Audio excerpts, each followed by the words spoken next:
Osman, a farmer in Northampton. We have a mixed wheat and sheep farm and a small Poll Merino stud as well, running all merinos, no crossbreds.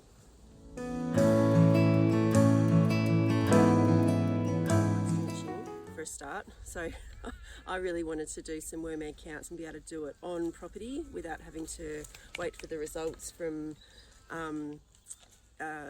going to Nutrient and getting it assessed in a lab. So I just wanted to be able to do it then and there and make the decision to drench while the sheep were actually in the yard.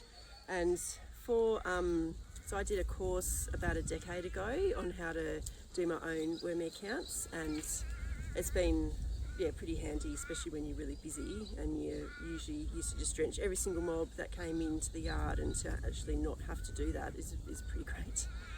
Yeah, I think doing worm egg counts is very time efficient. It's a good way to actually save time. I mean, unless you do have to drench them, but it might take you half an hour from collecting the sample, whether either it's in the paddock or in the yard, and then processing it, counting it, and then it's done.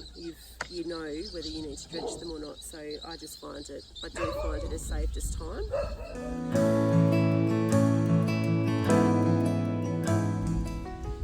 So the collection side of it is not difficult. I mean, it doesn't sound amazing. I'm just going out to pick up some sheep poo. But you can doing it in the paddock's pretty good, because which I did in the last couple of weeks, where you just go out and watch them, and they just are calmly wandering around, sitting under a tree, and you actually get to see how they're behaving in the paddock, how they're looking. A good job for the kids too, which they were always really stoked about. And again, in the yard, when they're sitting there, and because you need to get the fresh samples, it's just a good opportunity to observe your sheep and see how they're going. So it really doesn't take a long time.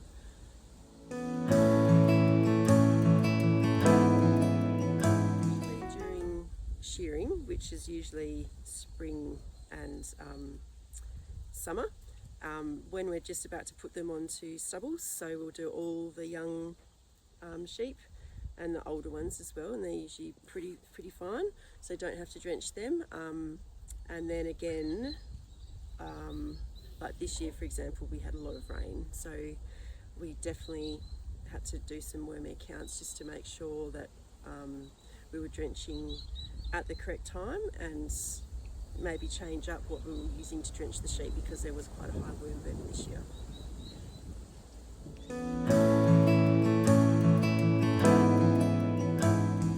So probably for a decade, and we've also been doing it's great for drench resistance testing as well, so it's been good to know when to switch out which drenches we're using, and also to